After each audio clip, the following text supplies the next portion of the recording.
Hello and welcome back to another episode of Marvel Mad. I'm your host as always, Dwayne the Captain Coffee, and we have another classic MCU review, and this time it is Thor the Dark World. And oh boy, if you thought I thought bleeding Iron Man 3 was bad, this one does not get any easier and any better at all, Natalie. And it was released 2013 after Iron Man 3, and this sequel just somehow pulled off 644.8 million at the box office. And maybe it was still riding that wave of like Avengers and maybe even Iron Man, to be honest. I don't know how myself, but it weren't good for me in that lot. But it just, was anybody actually really hyped for this film? It didn't. I wasn't, especially after Iron Man 3. I definitely wasn't that lot. But yeah, let's break down some of the bits now and see why to me is another one of them forgettable MCU like films, because it was not good at all. That lot. So let's talk about the director first. Now, Alan Taylor, he worked on quite a few things, but what I know him from is Game of Thrones, and you can sort of tell that he tried to bring that dark, gritty sort of vibe to Thor's world and that lot, but it just didn't land. It just didn't work for me, and instead of being like epic and grounded and stuff, it was just really, really dull. And like, speaking of dull things and character and stuff, the villain Malekith, he was a fine character, I guess, and villain, but again, he was totally wasted. The Dark Elves and stuff have got a lot of history in Thor's comics, stuff like that sort of thing, but it was just wasted here now. And it's a shame, really, because I really like Christopher Eccleston. I think he's a fantastic actor, but they just barely gave him anything to work with and build upon. It's like he had no real personality, he had no real like motivation apart from revenge, and he didn't make you care or was bothered about him, sort of thing. And to be honest, all it was like an elf with a bad attitude. That's literally all it was, to be honest. It was alright, but nothing special again. Now, there was a few good moments and everything, few and far between, but there was a few good moments. I like Thor's and Loki's dynamic. Tom Hiddleston and Chris Hemsworth, their dynamic together is absolutely fantastic. The back and forths they had throughout the whole film, and it just kept the film going, and it just was one of the few saving graces they had. Like the scene where Loki shapeshifts, I adore this scene. I think it's brilliant. Like, he turned into a god. I think he turns Thor into Lady Sif. I think the body swap, I can't remember. And then it's the Captain America bit for me. I was howling at that Captain America bit. It was like, oh, so righteous and strong. Oh, God bless America. And then he stops it. I think that bit was really well done, really sort of clever, and it was really funny. I did really like that bit, sort of thing. Like another funny moment is like when they're trying to find Sylvie and he's running around Stonehenge, like absolutely naked, batshit crazy because he's just had Thor in the Avengers film still messing around with his head and playing with it all and that was quite funny and quite amusing how sort of schizo he was because of what happened to him previously. So that was quite nice, still carrying that on.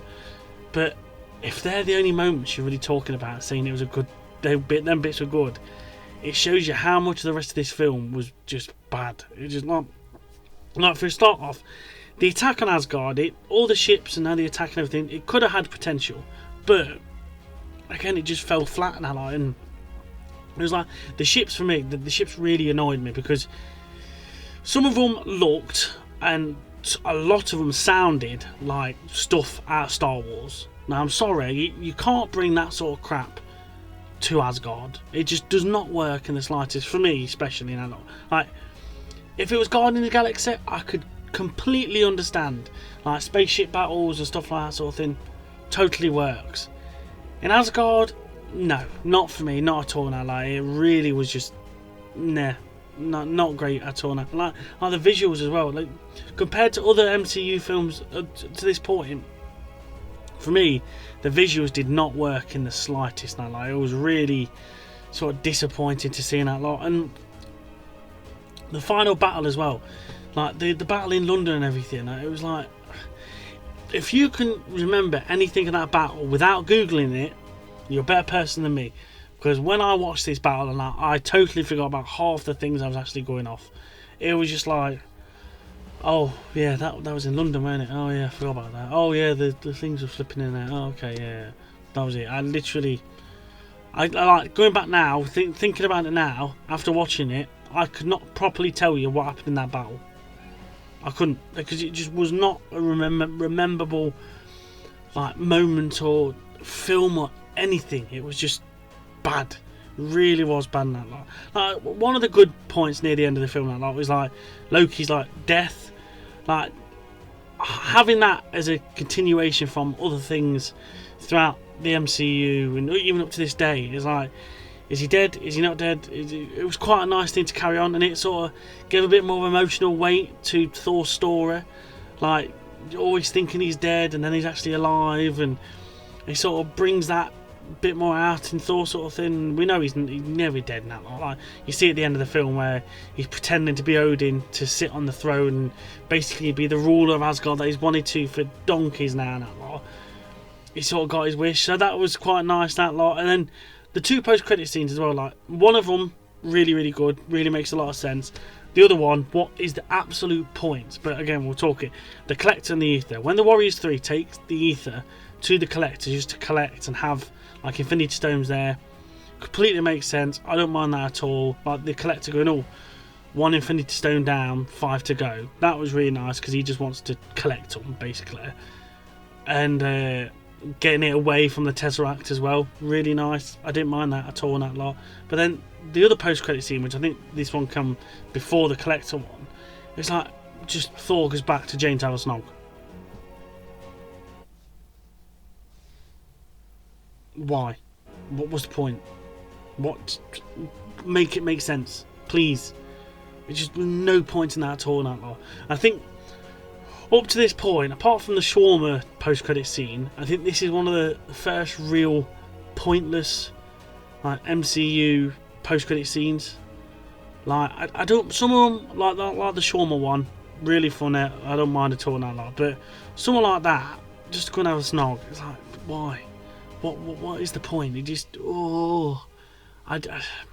not for me. Not for me at all in that lot. You could have had that as the closing moments to the film. Why make it a little post-credit scene that lot? It's just felt like just have a post-credit scene just to have one.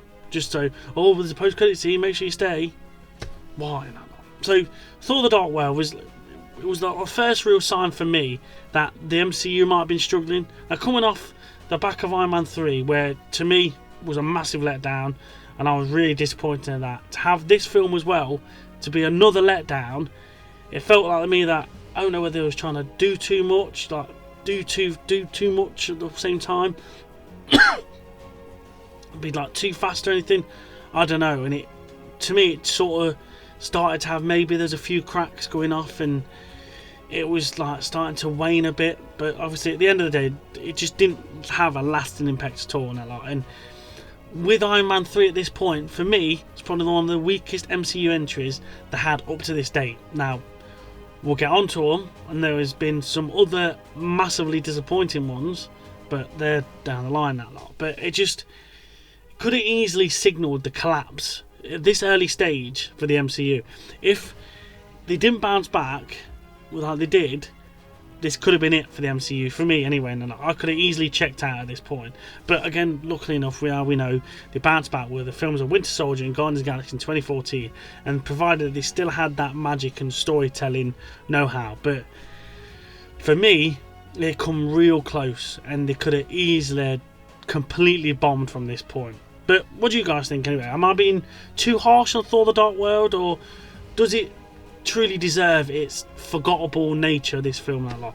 Let me know in the comment section below. Like, share and subscribe and all that jazz and that lot, and keep with us for some more best and worst bits of the MCU and other Marvel mad content anyway. Thank you very much guys, and we'll see you on the next one. Bye bye.